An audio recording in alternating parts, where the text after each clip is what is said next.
Hello, and welcome to this week's episode of Views of an Outsider, my assessment of the state of our union. I'm going to be honest, I hate the State of the Union address. It bores me to tears. So this year, I'm amusing myself by giving one of my own instead. I will attempt to give a summary of how I think we are doing as a nation 2.5 months into a major change in governance. But to figure out if you're in a better place than you used to be, you have to look back at where you were. I know it may feel like the Biden administration was a lifetime ago, but in order to appreciate where we are now, we must take a moment to really remember where we were a few months ago. So let's review. We now know that Joe Biden was in serious cognitive decline from the first few months of his term through his entire time in office. We were lied to about it, shamed for noticing it, and gaslit by every member of his administration and by an entirely complicit media. Despite being aware of the problem from the very beginning, for 4 years, they left us without competent leadership at a time when we had never been closer to World War. By the end, Biden was going for nearly a year at a time between full cabinet meetings, despite multiple crises in the country and abroad. His unelected son, Hunter, was attending official meetings to act as an advisor to his father. And out of all the people that could have been advising the president, this heroin addict and sexual abuser was the last person that 90% of the public would have chosen to have influence over world decisions. No normal person goes around in a time of crisis asking themselves, what would Hunter do? But the world was doing exactly that. Things were so bad that a coup took place within the Democrat Party. They appointed a new candidate rather than allowing an open democratic process. It seems like Nancy Pelosi basically pulled a Michael Corleone on his ass and assured Biden that either his brains or his signature would be on that resignation. Under his administration, housing, art therapy classes, debit cards, and meals were being provided to millions of immigrants, both legal and illegal, at the taxpayers' expense and without their consent. The massive debt that not only this administration, but previous ones too, have run up with their reckless spending and limitless programs is something that our children will be paying off with huge amounts of their earnings for decades to come. And that's if we survive this much debt at all without going bankrupt, which we are in very real danger of doing. Just to give one example of the kind of ridiculous spending that has been going on, despite the looming crisis, one study authorized by this administration used tax dollars to pay for an in-depth analysis on whether milk had a history of racism. It did. And I know that information changed my existence and was worth taking dollars that I needed out of my pocket so that we could get the answers to that vital question. One of the most profound moves was when the Biden administration made radical changes to Title IX, which was written to protect women in private spaces and to ensure that they had a fair playing field in sports. These changes to Title IX allowed any biological male who identified as a female to compete as a female despite the unfair and dangerous advantages when it came to bone density, muscle mass, lung capacity, reach, strength, hormones, and much more. The physical jeopardy that this put women in was ignored, and female athletes were publicly shamed for not being inclusive enough to strip in front of and compete against a man. These changes also mandated that schools must allow anyone who self-identified as female to be housed in female dormitories, and it gave them access to female showers, bathrooms, rape shelters, and prisons. These changes also allowed schools to assist students in transitioning behind their parents' backs. The stats concerning the fentanyl epidemic were truly mind-boggling as well. Biden personally pardoned or commuted the sentence of serious drug dealers, disguising these pardons as being given to those with minor offenses, which was simply not true. The border was the crisis that most concerned people, and rightly so. One of the first things that Biden did was to open it. Since then, he claimed that he didn't have the authority to close it without new legislation. As a result, sex trafficking went up by over 600%. 250,000 Americans died from fentanyl poisoning. And to top it all off, the Biden administration turned 300,000 abandoned immigrant children over to unvetted adults and then proceeded to lose track of them. Venezuela and other countries emptied their jails, rehab centers, and mental institutions. Innocent Americans like Laken Riley and the 12-year-old little girl in Houston lost their lives as a result of all of this irresponsible insanity. Violent gangs took over entire apartment complexes in Aurora, Colorado. Gangs of illegal immigrants were shoplifting in New York City and flipping the police off after they were released again. A frightening number of military-aged men from China flooded over the border, whose attitudes were described by multiple people who had interviewed them as openly and unmistakably hostile. Maps showed the Chinese buying up land in the United States around our military bases, which was not being stopped. Over 300 terrorists on our watch list were caught inside Texas alone. This administration cut and slow-walked aid to Israel, despite having impeached Trump for doing the exact same thing to Ukraine. They were also incapable of giving a speech where they called out the horrors of October the 7th, or the bigotry against Jews displayed on our college campuses, without also mentioning Islamophobia, although it is practically non-existent. The economy was in the toilet, and we all knew it, no matter how much they tried to convince us otherwise, and they did try. Our wallets were all stretched to the breaking point by the soaring inflation caused by printing ever-escalating amounts of money. They just kept pursuing quick but temporary fixes, trying to hide how disastrous their policies were, no matter the long-term costs. And most of the time, when Biden talked about this problem, which was devastating real lives, he ended up talking about snacks and shrinkflation. The Labor Department recently issued its January jobs report, which revealed that the last month of the Biden presidency was another instance of them falling short again. The New York Times acknowledged 143,000 jobs were added in January, but added, quote, "The revised monthly average for all of 2024 is 166,000 jobs less than previously thought." Biden presided over the growth of inflation, which was sparked by the nearly $2 trillion American Rescue Plan that Biden signed into law in March of 2021. 1 year after Biden's Inflation Reduction Act was passed, prices jumped even higher, with the costs of groceries climbing roughly 20%, gas prices climbed by 62%, natural gas prices rose by more than 40%, along with other increases. According to Joseph Livornia, the chief economist at SMBC Nikko Securities, inflation was 2.5 times higher under President Biden than it was under President Trump.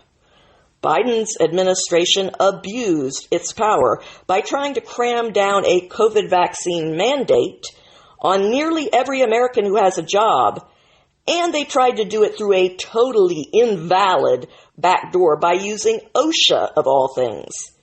They had to be sued in order to bring the case before a court where it could be declared unconstitutional, and it was.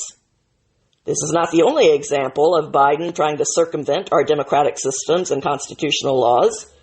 Biden repeatedly bragged about forcing taxpayers to pay for student loan forgiveness, despite the Supreme Court nullifying his edicts as being unconstitutional. Twice. Yet he continued to brag that he would find a way to force them through, unconstitutional or not. Crime was likewise out of control. No one needed the stats to show them that, but they did. Everyone that has gone shopping in the past 4 years has watched more and more items disappear into locked cases. We have all seen the security footage of people stealing armfuls of merchandise and walking out in plain sight. We knew what the crime situation was like. In California, Gavin Newsom was allowing criminals to steal up to $900 worth of merchandise at a time.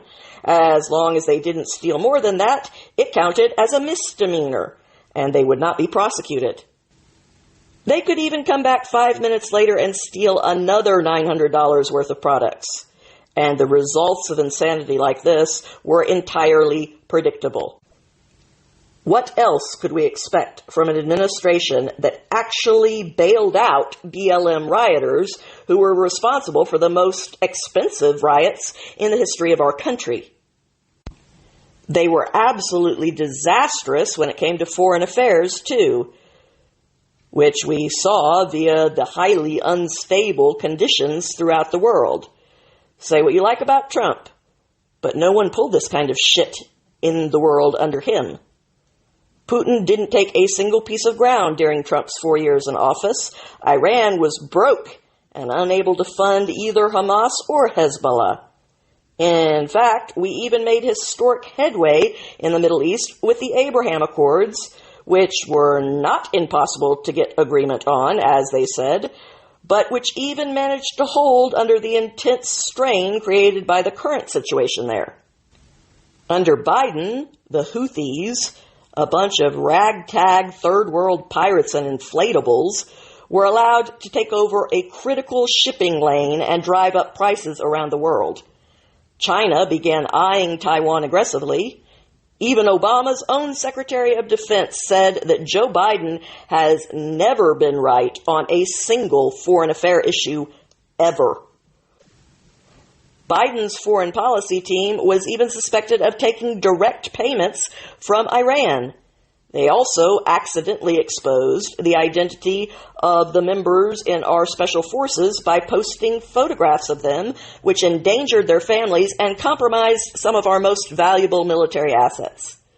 DEI was another disaster. This destructive ideology was prioritized on practically every document that this administration produced. And these policies did nothing but damage industries and Americans, most especially minorities, who now fell under the suspicion of being unqualified DEI hires, even if that was not true. Most shocking of all, the Biden administration did nothing to save the American hostages who were taken on October 7th. There was a time when Americans abroad could count on their government to move heaven and earth to protect them, but that confidence is no more. Hirsch Goldberg Poland was an American who was taken hostage on October 7th. He was only 23 years old, a kid innocently attending a music festival who had a lifelong dream to travel the world. His friend was blown up by a grenade that day only a few feet away from Hirsch, and Hirsch lost his arm, yet he survived. He continued to survive in captivity, being held by absolute animals for 11 long months. Israel successfully conducted multiple missions to rescue their hostages. The Biden administration conducted none, didn't even make any attempts, choosing instead to abandon our people to rape, torture, starvation, and death. And as a result, Hirsch was shot in the back of the head by a bunch of subhuman animals. His body, which had been dead for 2 days, was recovered in the Gaza Strip on August 31st, 2024. And make no mistake, that was a betrayal of each and every one of us. The Biden administration also rescinded Trump's sanctions on the International Criminal Court, who then used Mrs. George Clooney to go after the prime minister of an allied nation and disrupt the business of the world by making it impossible for him to travel abroad without risking arrest. Through her, the ICC made the false claim that starvation was being inflicted on the people of Gaza on the orders of Netanyahu, despite the fact that he had shipped in over 2 pounds of food for every person in Gaza every day of the conflict, which Hamas then stole from their own starving people. Only 17 days before the Biden administration left power, they sent more than $3 million to the Palestinian Authority security forces, including to people who had carried out over 1,500 terror attacks against Israel in 2023. The Free Beacon reported that, quote, those funds allowed the PASF to conduct firearms and ammunitions training. PASF is reportedly seeking more than $680 million from the American government over the next 4 years, end quote. Palestinian Media Watch, which researches Palestinian society, found that roughly 400 Palestinians in prison for terrorism right now are known to be members of the PASF.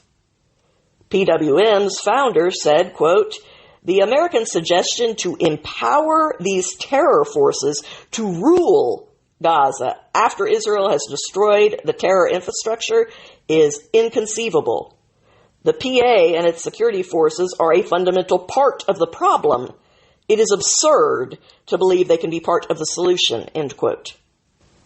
Under the Biden administration, states where babies were accidentally born alive during abortions were set aside by the doctor to die after being born without there being any prosecution for this abhorrent criminal negligence. Multiple cases of this brutality took place in Governor Walz's own state of Minnesota alone. Then there was the disastrous withdrawal from Afghanistan.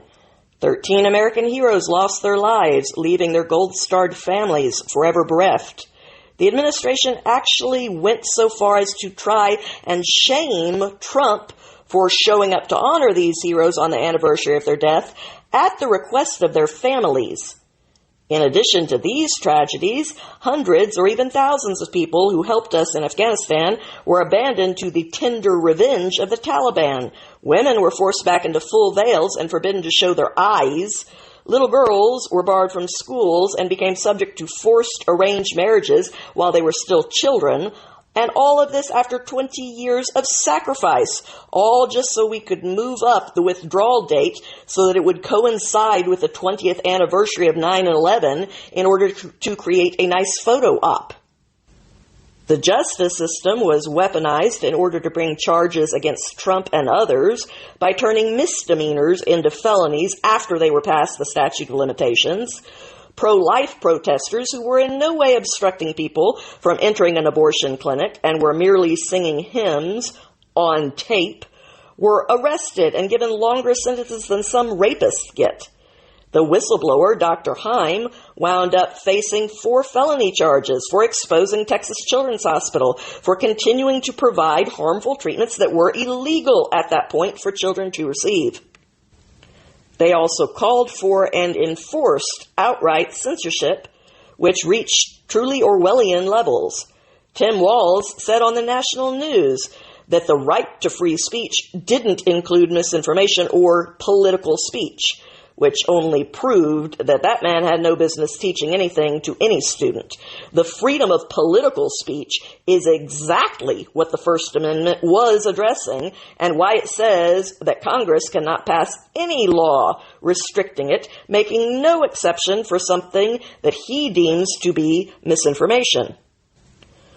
Multiple platforms, such as Facebook, have since acknowledged that they were being pressured by the federal government to censor their customers for political reasons and to suppress inconvenient truths like the Hunter Biden laptop story. The Biden government also had a very poor record for being able to correctly identify what was misinformation. From the Wuhan lab to Biden's mental fitness, they simply chose to slap the word misinformation on anything that they disagreed with or just disliked, true or not. They even engaged in debanking people for their political views.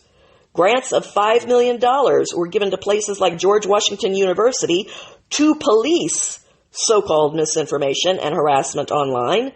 The grant summary said that the money was given so that they could address, quote, the links between two significant problems impacting trust in contemporary communication systems. One, the broad and rapid spread of misinformation, and two, abuse and harassment directed at members of expert communities. Misinformation-driven harassment campaigns have particularly large impacts on those at the forefront of efforts to accurately inform the public, including journalists, scientists, and public health officials. As a result, this harassment undermines confidence in pivotal sources of knowledge and reduces expert participation in the information ecosystem, end quote. No examples were given of any such harassment or even of what qualifies as misinformation. That makes sense considering that combating misinformation has always been less about actual false information and more about censorship. Likewise, harassment also meant any criticism of experts who were anointed by the left or who agreed with leftist policies such as endless masking, rather than the doctors who spoke out against such policies.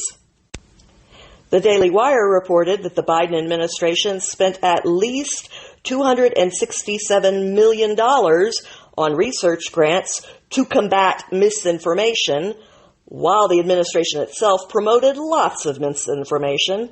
The grant for GWU that I mentioned went towards creating a, quote, socio-technical system that provided real-time support to experts experiencing online harassment by building them a, quote, community care system, with the focus being on journalists, but that was also extended to others as well. Then we had the infamous pardon of Biden's son Hunter, which the president had repeatedly and emphatically promised not to do. He also extended preemptive pardons to virtually every person he had ever come into contact with.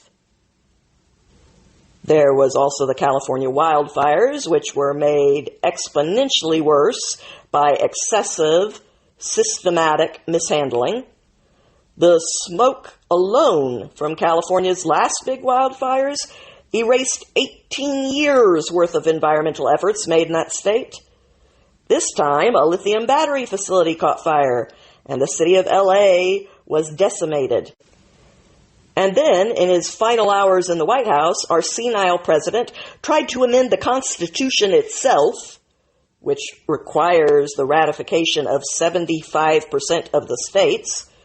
Yet Biden had so little respect for democracy that he tried to unilaterally amend the Constitution with a tweet. Simply put, it's a miracle that the United States survived the last 4 disastrous years and is still standing.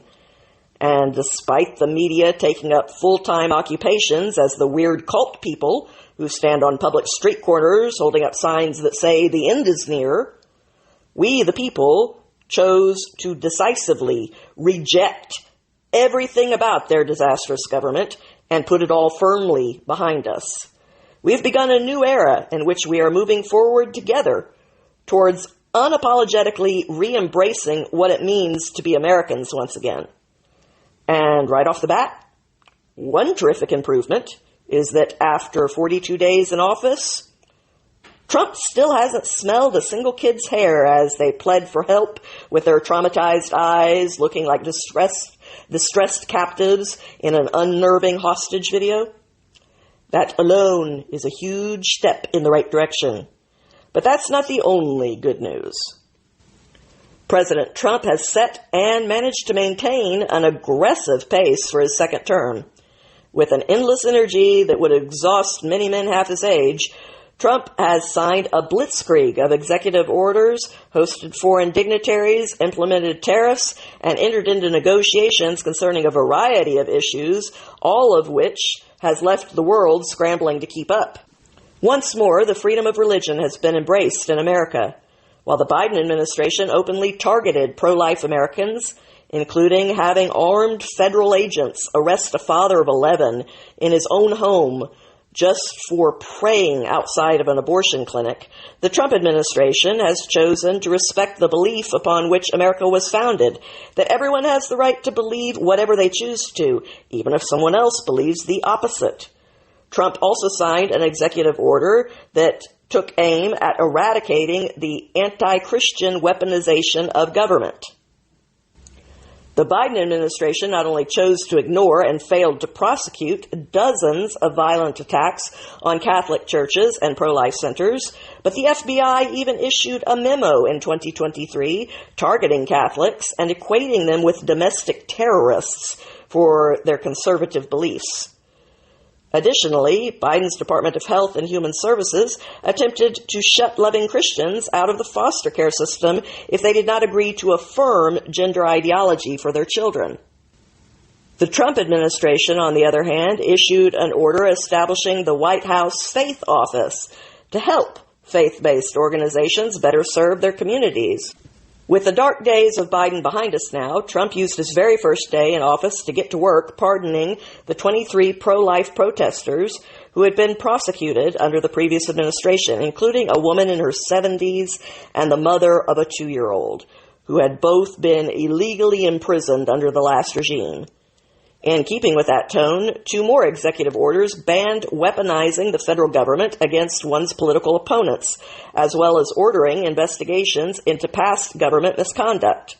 Trump also issued an executive order preventing any government censorship of free speech, and he ordered all departments to address the out-of-control levels of inflation brought on by the previous administration's irresponsible policies. Trump additionally signed an executive order aimed at deregulating and lowering the costs of in vitro fertilization. He reinstated the Mexico City policy, which once again puts an end to taxpayers being forced to fund foreign abortions by prohibiting federal taxpayer funding from going to any overseas non-governmental organization that performs or promotes them. He also restored the Hyde Amendment, which prevents taxpayers from being forced to pay for most abortions here. After all, it is your body, and if that means it is your choice, it should also be your bill. This shift in official tone has already borne fruit. California has since dropped its prosecution of the journalist who exposed Planned Parenthood for some immoral and criminal practices. Sadly, the far left has refused to moderate their positions at all. After being passed by the House, Democrats in the Senate blocked the Born Alive Infant Protection Act to their immense shame. This act proposed that babies who were accidentally born alive during a botched abortion were then entitled to the same rights as any other human being at that point, meaning that failing to meet the same standards of care for them that you would be expected to provide for any other infant in distress would be prosecuted as a crime. Democrats had no reason to block this legislation besides their entrenched and irrational stubbornness. After all, if the baby is now outside of the mother's body, you can no longer make the argument that ending the born baby's life should in any way be the mother's choice. The new administration, on the other hand, was not afraid to make a statement strongly supporting the Born Alive Abortion Survivors Protection Act, and it also shut down the Biden administration's pro-abortion government website. The administration has removed thousands of other government web pages as well, including a promo for the monkeypox vaccine and vaccine guidelines for so-called pregnant people, otherwise known as women, as they are the only kind of people that are able to get pregnant. Then, in a move geared toward greater transparency, as promised, Trump ordered that the remaining classified files relating to the assassinations of John F. Kennedy, Robert F. Kennedy, and Dr. Martin Luther King Jr. be declassified.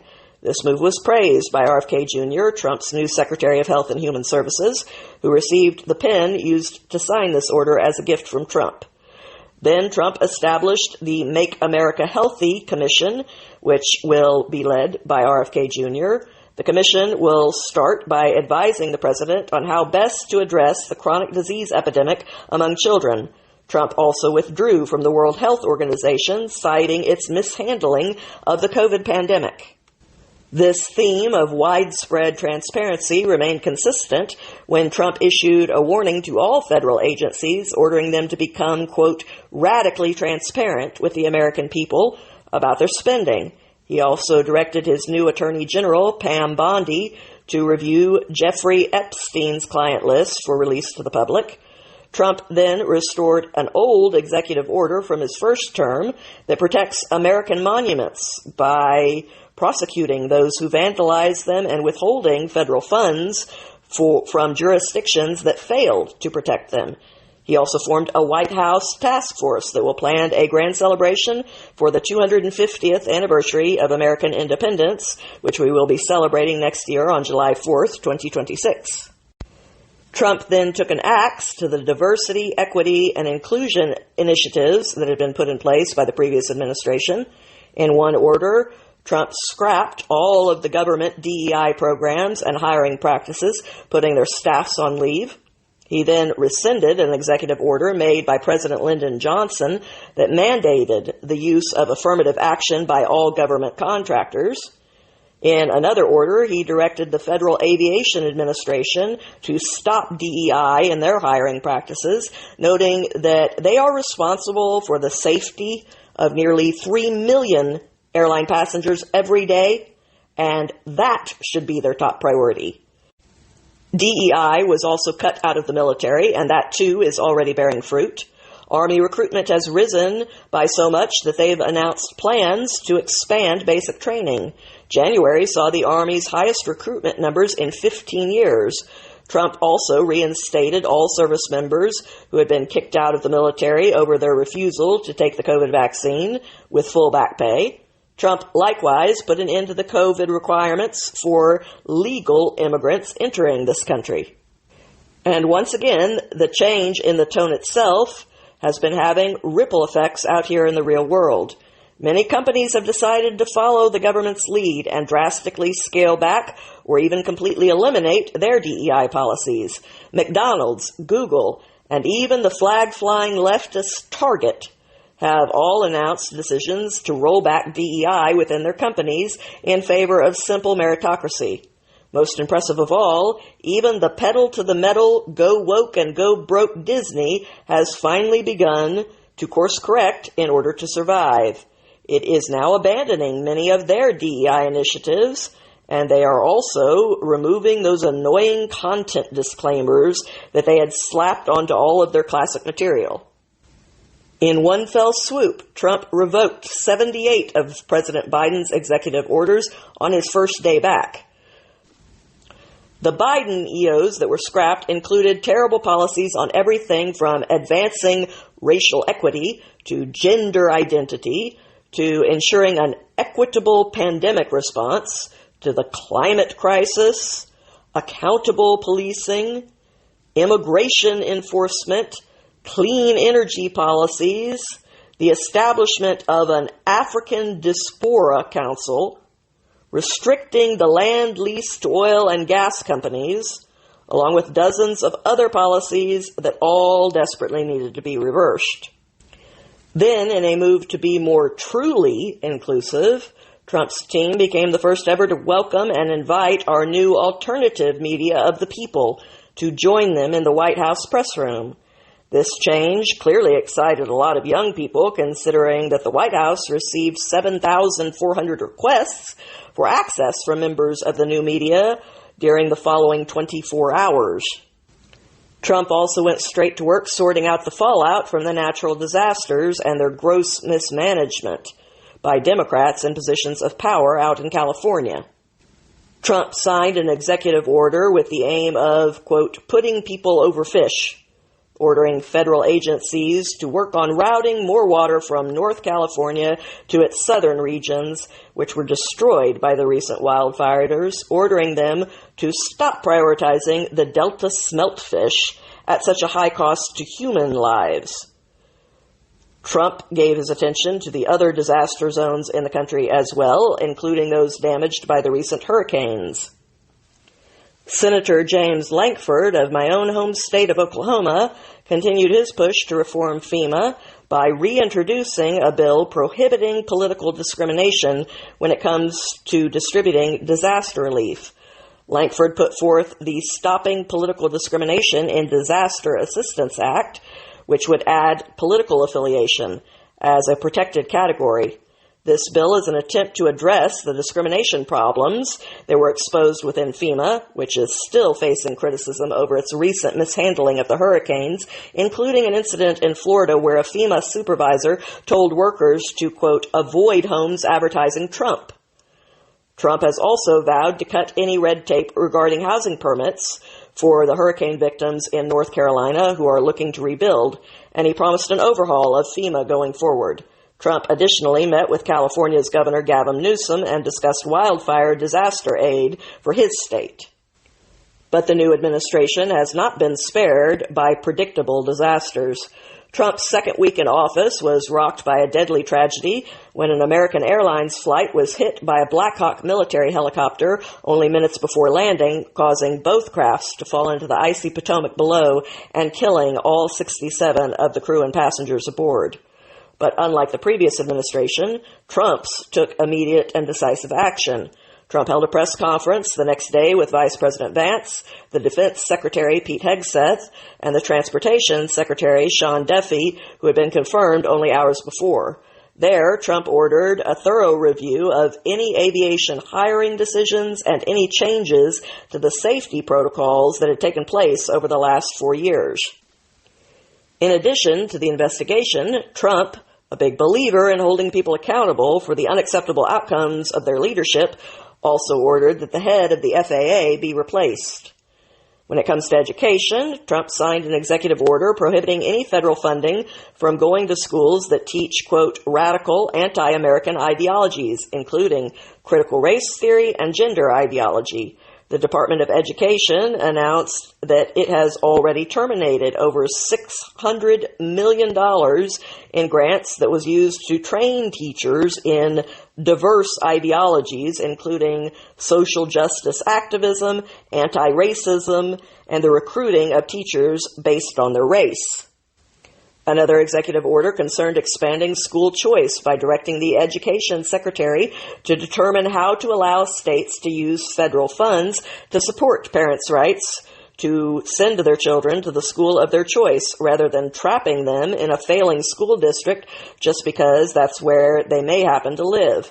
Trump also signed an executive order pulling federal funding from any school that continues to have COVID vaccine mandates. Yet another order took aim at combating the troubling rise of anti-Semitism on campuses, including pushing colleges to investigate and remove foreign students who engage in anti-Semitic acts.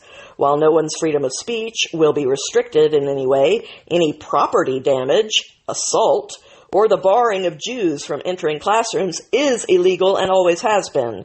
Universities will now be required to extend all of the same rights contained within the Civil Rights Acts to their Jewish students as well. The executive order also allows us to deport foreign protesters who engage in anti-Semitic acts for that offense. As you probably know, anti-Israel protesters have consistently engaged in acts of violence and the destruction of property, such as pouring cement into the toilets of Columbia University and seriously damaging the plumbing there. These illegal acts will cost the taxpayers more of their hard-earned money to repair. So now, acts of vandalism like these will also cost the people who commit them in the form of prosecutions and, where applicable, deportations. If that is their idea of gratitude to us for being given the enviable opportunity to be here in the United States, then we are not obligated to endure them any longer. There are more worthy people waiting in line who deserve to be given their spot and opportunities. Trump also proclaimed January 27th a National Day of Remembrance for the 80th anniversary of the liberation of Auschwitz. Meanwhile, the Department of Education has taken several actions of its own.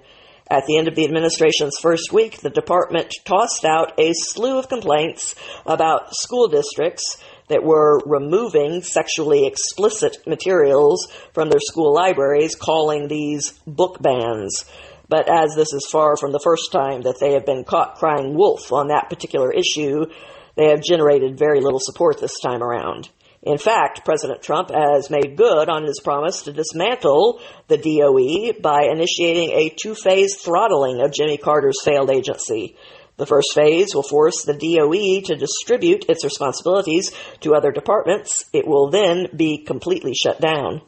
From day one, Trump didn't shy away from addressing the hot-button issue of gender ideology. He issued an executive order that officially recognized sex as a biological category under which one is either biologically male, which was defined as the sex that produces the small reproductive cell, sperm, or female, which was defined as the sex that produces the large reproductive cell, eggs.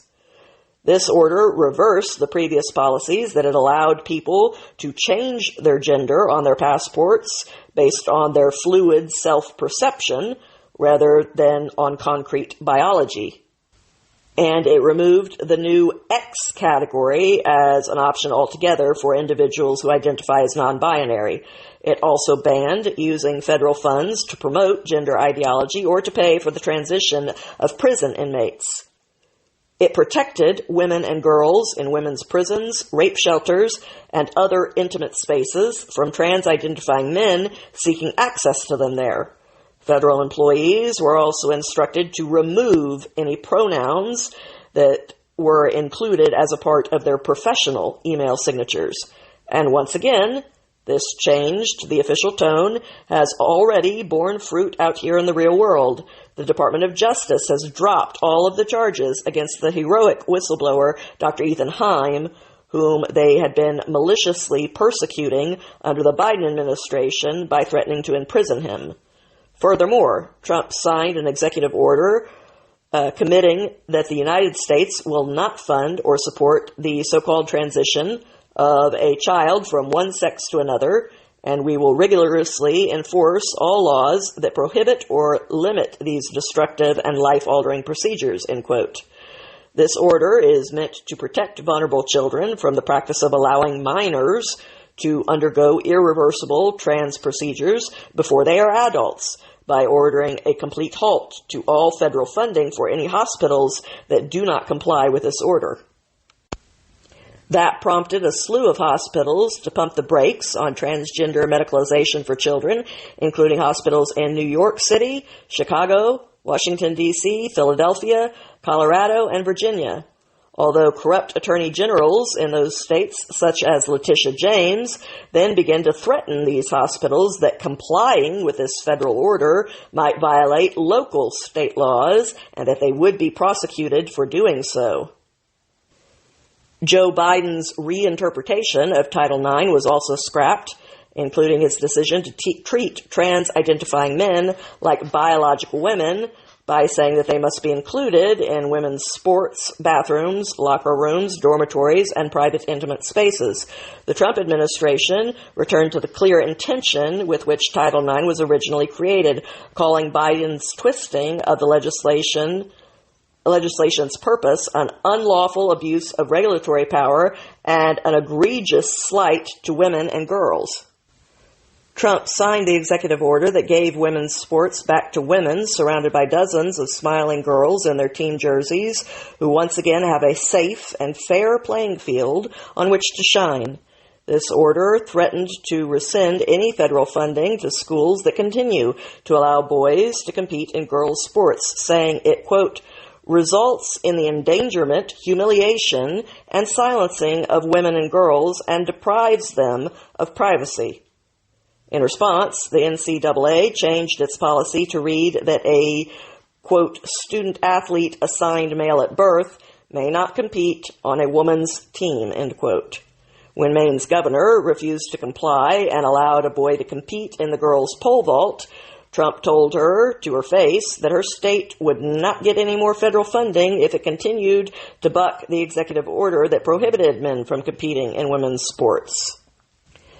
And although the 77-year-old Democrat is continuing to fight, with 80% of the public against her, including some members of the trans community, it is clear that she will lose. There will also be an investigation into the University of Pennsylvania and San Jose State University for allowing trans-identifying men to play on women's teams. Trump also issued an order banning trans-identifying individuals from serving in the military on the grounds that other mental health conditions have always been treated as serious impediments to serving and have thus always disqualified any well-meaning patriotic individual, since their mental health issues could put other service members at increased risk. The new order means that gender dysphoria will no longer be considered an exception to the long-held standards of fitness that are required for military life. Trump continued his overhaul by turning his attention to the John F. Kennedy Center for the Performing Arts, firing its president and replacing several board members. He was then personally elected to serve as chairman. Trump had accused the center of drag shows specifically targeting our youth, but he has promised that the best is yet to come. Leftists organized an interpretive dance protest in order to express their outrage. You can't make this stuff up. Trump has also made progress with several foreign leaders. He had a friendly meeting with the Japanese Prime Minister Ishiba Shiguru in Washington. He spoke with Britain's Prime Minister Keir Starmer about the two countries' economic relationship. Trump also had several conversations with other foreign leaders, including a fiery call with the Danish Prime Minister about Trump's national security concerns involving Greenland, and a call with El Salvador's President Bukele concerning illegal immigration. President Bukele has generously offered the United States the use of its hardcore prison system for our most violent repeat offenders, and Trump is looking into the legalities of accepting. There was also a call with the Saudi Crown Prince, Mohammed bin Salman, who said that he wanted to invest $600 billion in the United States over the next 4 years.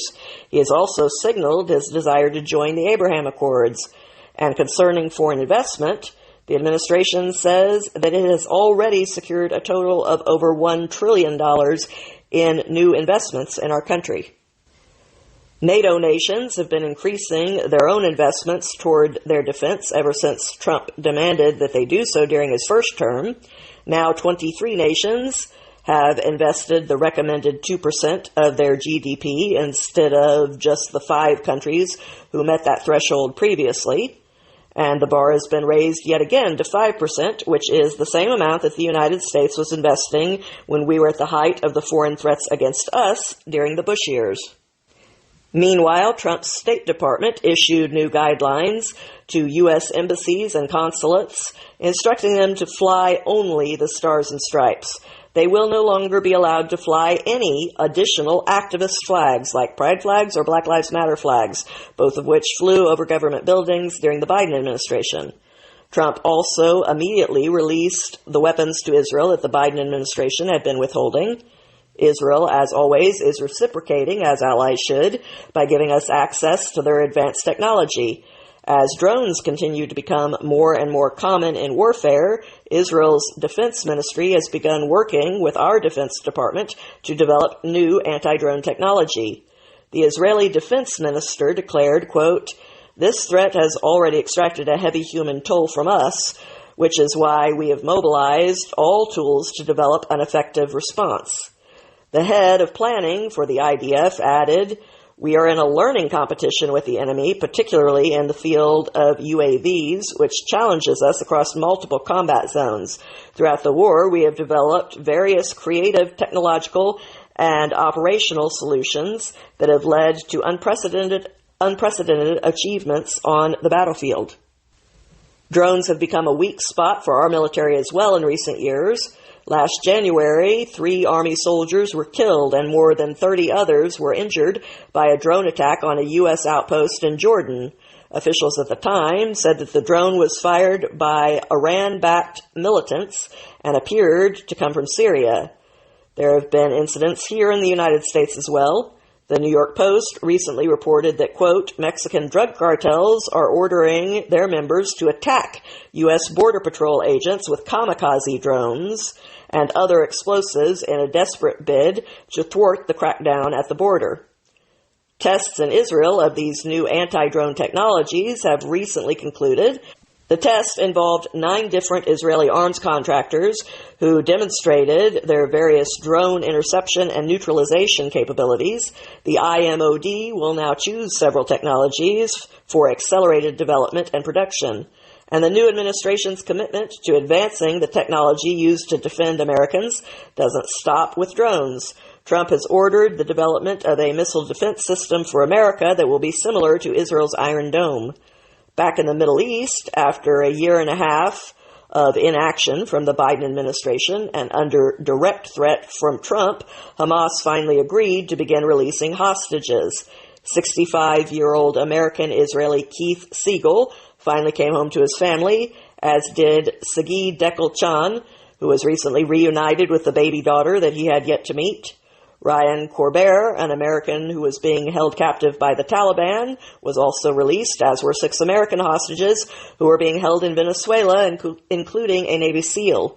The new administration also secured the release of an American citizen who had been held hostage in Belarus, and most recently, Russia freed the American teacher Mark Fogel, who had been held there in poor health for more than 3 years for possessing medical marijuana that he used to treat his chronic pain. Clearly, strength actually does flower into a more peaceful coexistence between nations. Chaos and crises will result when you signal to the world that you are a doormat whom other ambitious leaders know that they can take advantage of. The situation in Gaza continues to wind down. President Trump said he would like to see Egypt and Jordan accept more Palestinian refugees. He spoke with both Jordan's King Abdullah and Egypt's President El-Sisi about the hostage situation with Hamas. Abdullah even visited the White House, where he expressed his support for Trump's Gaza plan before reneging immediately after that. However, his wife has been very vocal in her virtue signaling on behalf of the Palestinian people, so no doubt she would love the opportunity to turn her words into actions by welcoming as many Gazans as possible into her country during their necessary relocation while the U.S. reconstruction efforts get underway. After all, Jordan is the state that was created for the Palestinian people right before Israel was created for the Jewish people. It's about time that people made use of the two-state solution that is already in existence. Trump's proposal that the United States take over Gaza and turn the seaside property into a Riviera of the Middle East for all people of peace after resettling the Palestinian population elsewhere made waves internationally.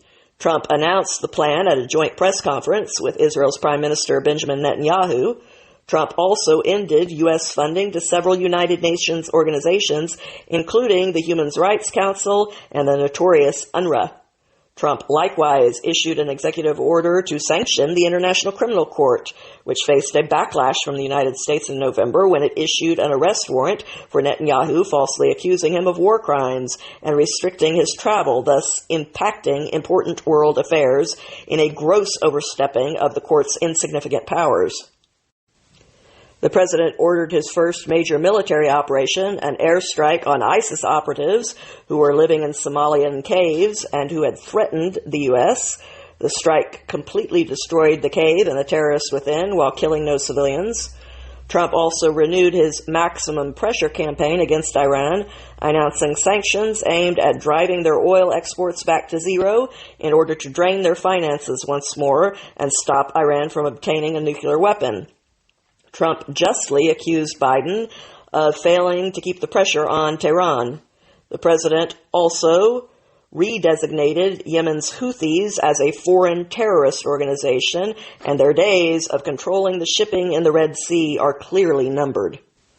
The United States also had a victory concerning China when Panama announced that it would leave China's Belt and Road Initiative.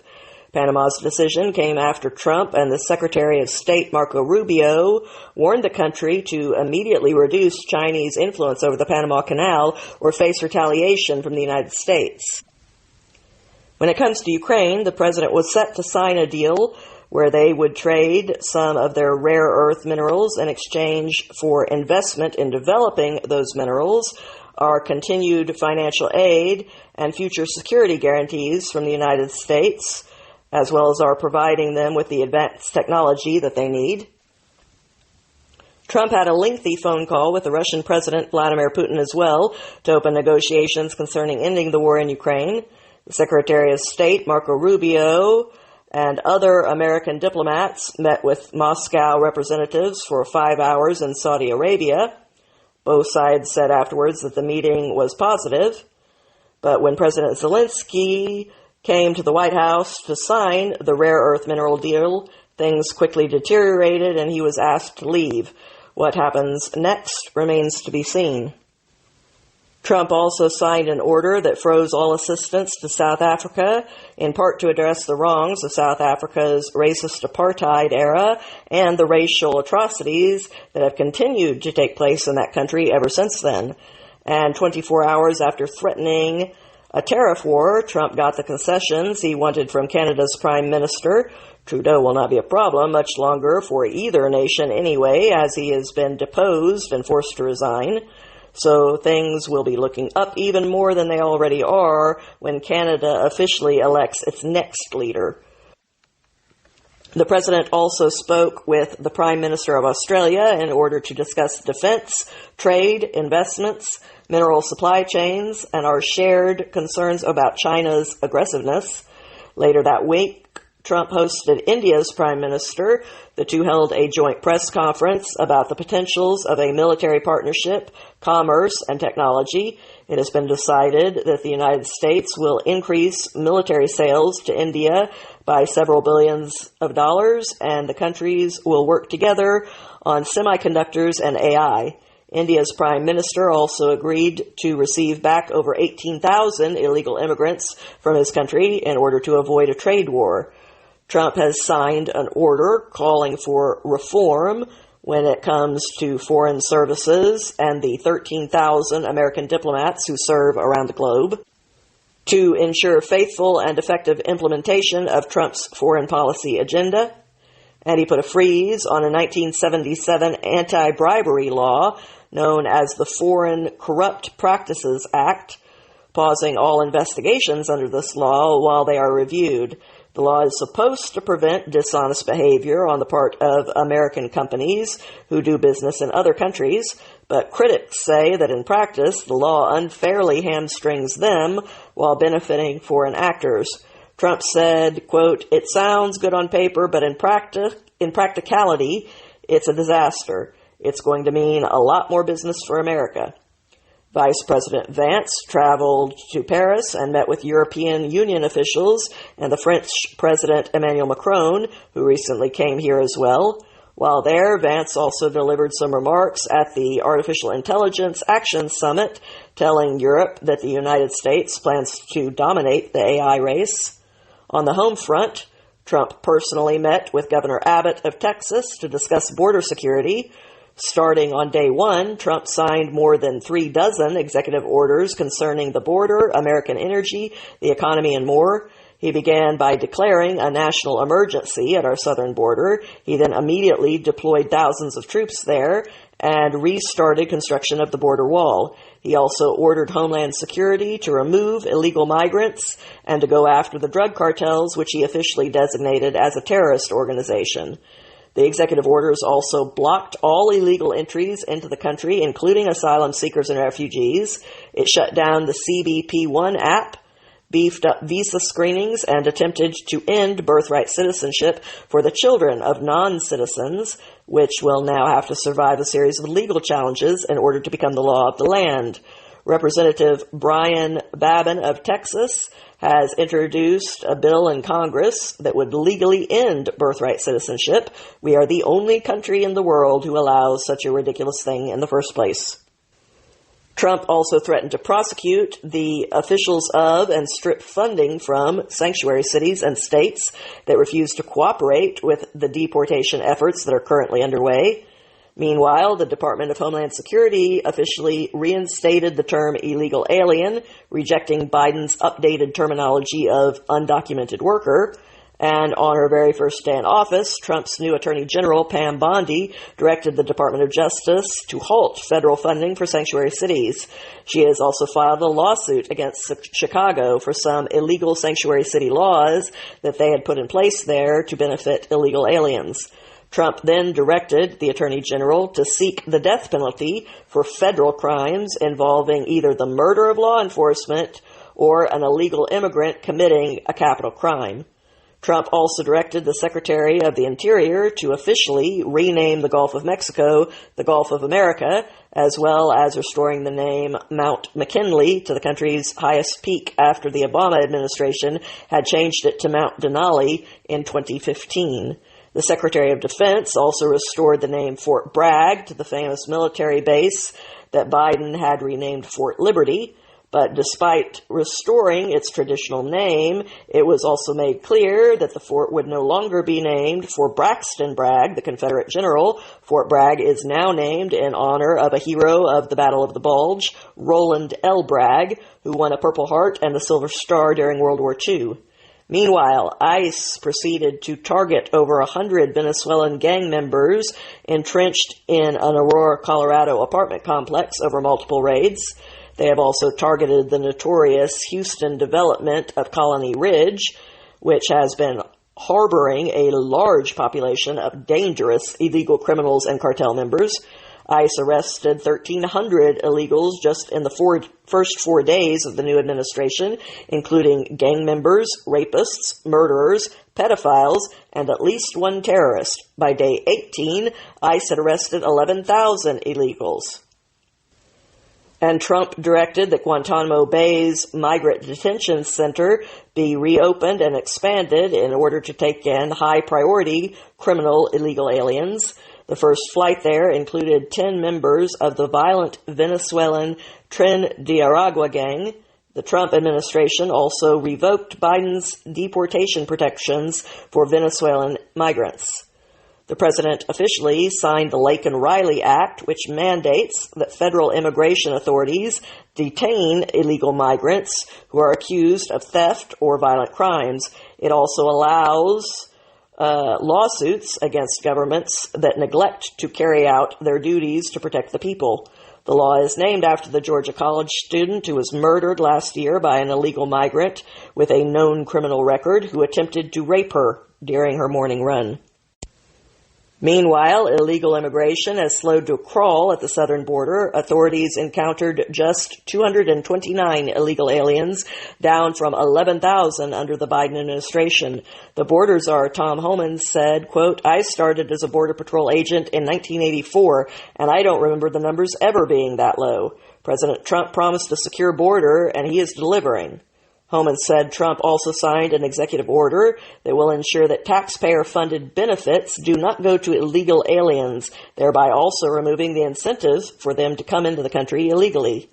Only hours into his second term, Trump spoke virtually to the World Economics Forum in Davos, Switzerland, and he accused the CEO of Bank of America to his face of debanking conservatives, saying, "What you're doing is wrong." But that bold beginning was nowhere near the end of Trump's plans for the economy or for tech. On the technology and innovation front, Trump issued an executive order eliminating the Biden policies that he deemed to be harmful to America's global AI dominance. He also set up special groups to focus on science and technology, as well as cryptocurrency regulations. Trump then set aside $500 billion for our new Stargate project, which is tasked with making America the leader of the AI arms race. In a hotly anticipated move, the president temporarily suspended the TikTok ban and expressed his hopes that he would be able to strike a deal with TikTok's parent company. To that end, President Trump signed an executive order directing the Commerce and Treasury departments to create a U.S. sovereign wealth fund, which could then be used to purchase a stake in TikTok. A sovereign wealth fund is a state-owned investment portfolio that governments use in order to purchase assets such as stocks, bonds, real estate, or precious metals. He also directed his administration to implement an America First investment policy that would restrict people who are associated with the Chinese government from being able to invest in U.S. technology, infrastructure, energy, or other assets. By comparison, allied sources will get a fast-track process for investing in the United States. In another torrent of executive orders, Trump took action concerning the economy by addressing energy. He declared a national energy emergency. He also withdrew from the Paris Climate Accords, revoking any financial commitments related to that. Joining this agreement was an Obama-era initiative, and leaving it will save the country over $1 trillion. Trump also directed the deregulation of domestic energy production, especially in Alaska. He paused all new federal leasing and permits for wind farms. He eliminated the electric vehicle mandate and announced plans to get rid of regulations on products like light bulbs, water heaters, and washing machines. On the economic front, one order designed to deliver emergency price relief to Americans has executive agencies working to lower the costs of housing and health care. They are also tasked with eliminating harmful climate policies and creating jobs in order to draw, quote, discouraged workers into the labor force. Another order paused assistance to foreign countries for 90 days as they are individually reviewed. The president then directed the Secretary of State to issue guidelines for putting America first. He issued an America First trade policy that includes exploring an external revenue service in order to collect revenue related to foreign trade. Several other executive orders took aim at the federal bureaucracy and directed a regulatory freeze and a federal hiring freeze, with exceptions made for areas like the military. It also required federal employees, 96% of which were still working from home after COVID, to return to in-person work or face losing their jobs. More orders officially established the Department of Government Efficiency, which we will get to in a moment. In the early hours of his first day in office, Trump was busy firing more than 1,000 presidential appointees from the previous administration who are not aligned with our vision to make America great again.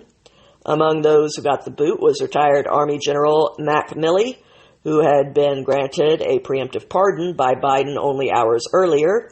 "You're fired," Trump wrote on Truth Social before revoking his security clearance. Trump also revoked the taxpayer-funded security details of the former Secretary of State Mike Pompeo, his former National Security Advisor John Bolton, the former Defense Secretary Mark Esper, and Anthony Fauci. Another order revoked the security clearance for the 51 former intelligence officials who signed the false letter discrediting the Hunter Biden laptop story. The president also revoked Biden's security clearance and stopped his daily intelligence briefings, citing the former president's poor memory and the fact that Biden had stopped them for Trump. Then he fired 18 inspector generals. Trump imposed tariffs on imported goods from Canada, Mexico, and China, 25% for the first two, 10% for China. The president said that the tariffs were to hold the countries accountable for stopping illegal immigration and fentanyl that has been crossing from their countries into ours. Trump rightly accused the Biden administration of letting problems fester. Quote, "Access to the American market is a privilege," the White House said of the tariffs. Trump subsequently paused the tariffs on Canada and Mexico for a month after both countries agreed to do their share to stop illegal immigration and drug trafficking. The Mexican president, Claudia Sheinbaum, offered 10,000 Mexican soldiers at the southern border, and Prime Minister Justin Trudeau said that Canada would deploy a joint strike force with the United States and put $200 million towards combating organized crime and fentanyl. Trudeau recently told Trump that Canada has since enforced a 90% reduction in the amount of fentanyl that was crossing our northern border. China, on the other hand, responded with retaliatory tariffs on the United States, including a 10% tax on our crude oil and a 15% tax on our coal and natural gas. The United States also had a brief but heated showdown with Colombia after that country refused to authorize the landing of American military planes bringing illegal Colombian migrants back to their country. Trump immediately threatened Colombia with a 25% tariff that would increase to 50% 1 week later, as well as visa sanctions, banking sanctions, and enhanced inspections at the border. Colombia quickly caved to all of Trump's demands, even offering the Colombian presidential plane for flights to bring returning migrants home. Trump imposed more tariffs, including a 25% tariff on all steel and aluminum imports. Shares of U.S. Steel and the aluminum producer Alcoa surged in response to this announcement. Trump also directed his administration to review each country on an individual basis to determine where reciprocal tariffs were warranted. Going forward, under Trump, the United States will now impose the same taxes on imports from other countries that they impose on American goods. The White House said the United States is one of the most open economies in the world, yet our trading partners keep their markets closed to our exports. This lack of reciprocity is unfair and contributes to our large and persistent annual trade deficit. Meanwhile, the Department of Government Efficiency has thrown federal employees and Democrats alike into a panic. DOGE targeted the United States Agency for International Development, USAID, for complete elimination after finding unprecedented levels of corruption and unjustifiable waste there. Musk called the agency not just an apple with a worm in it, but rather a bowl of worms, and Trump added that it was run by radical left lunatics. Now the Trump administration is planning to slash the number of USAID workers from more than 10,000 to just 290 positions. More than 60,000 federal employees throughout the federal government have accepted the administration's buyout offer and resigned. Other government agencies were found to be spending millions of dollars on subscriptions to the Politico Pro news service, and the administration canceled them along with other media subscriptions. Trump also issued an order aimed at slashing regulation. It requires that for every new regulation that is created, 10 others must be repealed. Trump also directed that outgoing administrations may no longer finalize new deals with federal worker unions within 30 days of a new administration taking office, which the Biden administration had done only 3 days before his inauguration. Elon Musk's Department of Government Efficiency has been hard at work slashing government bloat, waste, and fraud. DOGE specifically looked into the Consumer Financial Protection Bureau. The CFPB was set up by President Obama at the urging of Elizabeth Warren and was given a budget of over $500 million to regulate banks. The agency has become notorious for overstepping its authority, trying to regulate AI as well as banking, and refusing any requests for transparency. Republicans have long complained that the CFPB lacks accountability to anyone. It has also been accused of using its power to politically target businesses and individuals, and of being a slush fund for radical advocacy groups. The Trump administration ordered the nearly 1,700 employees at the agency to stop most of their work, and then he proceeded to cut off the funding, effectively shutting it down, although a formal closure would require an act of Congress. Trump also signed an order eliminating the Federal Executive Institute, which is supposed to provide leadership training for bureaucrats. Another executive order implemented DOGE's plan to reduce the federal workforce by making sure agencies hire only one new employee for every 4 that leave. Tens of thousands of federal employees have already left their positions, having either been fired or having taken the buyout offer to resign, and hundreds of thousands more are expected to be gone as soon as the administration completes its planned cuts. To that end, all remaining federal workers have received an email directing them to send 5 bullet points listing the things that they actually accomplished during that week.